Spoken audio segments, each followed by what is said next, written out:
Kung kukunin mo ang purong katas nga ng malunggay at ilalagay mo na nga ito sa iyong mukha, ay daig mo pa nga ang nag-rejuvenating. Kumuha ka ng napaka-fresh na malunggay, hugasan mo ito, at tsaka mo nga ito himay-himayin. At pag nahimay mo na nga ito, ilagay mo ito sa isang malinis na tela, at tsaka mo nga ito pitpitin nga para makuha mo yung natural na katas niya.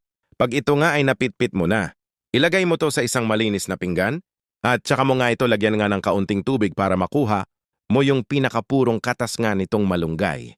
Napakaganda ng katas nito sa mga sugat o sa mga pimples nga natin na hindi mawala. Wala makakatulong nga ito para maghilo matuyo at talagang mawala nga yung mga tagyawat mo sa kamo nga ito sa lain.